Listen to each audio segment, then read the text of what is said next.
everyone. I'm Dr. Aditi Arora and I've graduated from Indira Gandhi Government Medical College, Nagpur.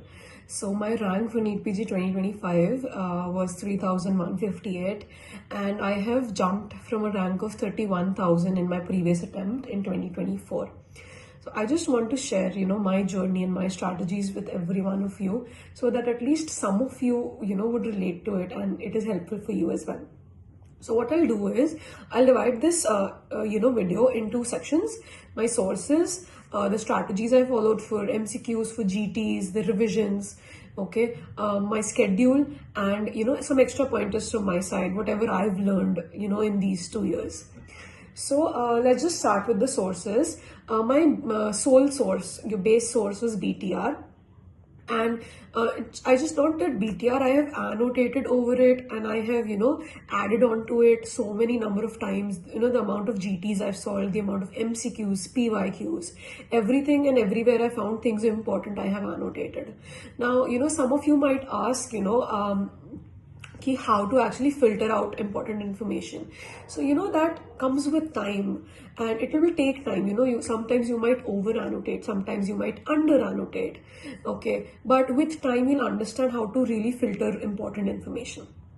Okay, now also, like, I was also a Mission NEET PG plan subscriber at Cerebellum and I have done all the subjects which were really weak for me. PSM from Vivek Jain sir, I did.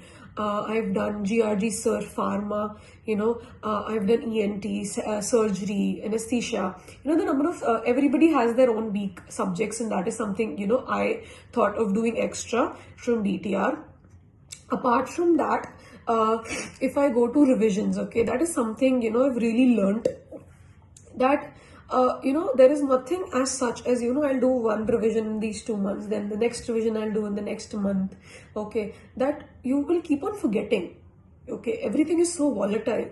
So, I really followed Zainab ma'am's advice on this, that, if I've read something today, I would try to, read it next day in the morning, just, go through it or revise it in 3-4 days. That is how my schedule was as well, and I'll just, go in detail about my schedule later.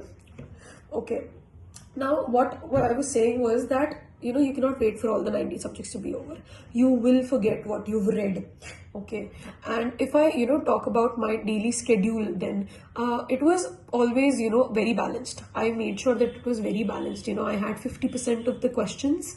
I did that 50% of the time I was doing questions and reviewing them, and 50% of the time I was reading and I was reviewing my notes. Now talking about the MCQs, okay, in the earlier stages of my preparation, I did around 50 MCQs. Every single morning I had this. When I would wake up, I'll do 1 hour of revision and then I would make a custom module of 50 questions and I would solve that, okay. Apart from that, later, after reviewing all of this, then I would jump to my videos and the notes that I had to read, and later at night then I'll again go through those late night modules that the mission plan has. So I did around 100 MCQs in the earlier stages, and then with time I've increased it, such as like the later end 2 months of postponement. If I'd say we had the END going on, so I had my 50 MCQs of custom module. I had 75 MCQs of the PYQs, the midday and the late night modules that Cerebellum has, and then apart from that the ENDs in the mission plan, some days it was 70, some days it was 90, so around 150 to 200 questions is what I did. So keep increasing the amount of questions that you're actually solving. Now talking about the GTs, I was somebody who was scared to solve GTs because earlier in the stages I wasn't scoring well, so I tried to procrastinate and push them as late as possible, but I would suggest don't do that. I've learned from my mistake. I cannot rectify it, but you can start as early as possible. Even if you've read 4 subjects, what you can do is make sure that you are achieving 90% in those 4 subjects in that GT, if not that all 90, okay. But start doing GTs because GTs would make you accustomed, okay. If I share my experience in the exam, the reason I was actually able to use my brain throughout those 3.5 hours was because I did a lot of GTs. Otherwise, in the end, last 2 blocks, I was like, was having a very bad headache, and I kept reminding myself that I had to solve it. And we are humans, we're not robots, and that is, very normal, and that is why we need more practice. Okay, so earlier stages where you can do 15 days, every 15 days 1 GT, then in the middle, just decrease the time, do 1 GT in 10 days. What I did in the last phase, last postponement 2 months, I did was doing 1 GT every 5 days. And I've solved all the GTs from Cerebellum, the mission plan. I've done all the GTs from BTR, and along with that, I have done all the free mock GTs as well. Those were there, those were free.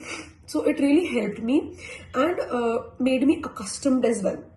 Now, one thing I really liked about Cerebellum, GTs were those videos that we get, review videos, and those, not just only, saved my time, but they also cleared a lot of concepts that, which I was actually, had a wrong idea about, if I'm saying correctly.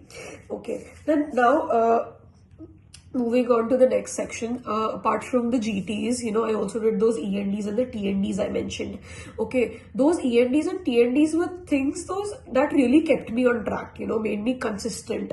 Because after postponement, till the earlier exam date, we had given so much, but after postponement for a few days, we were so lagging behind, at least I was, okay, that those ENDs, kept me on track, those live tests.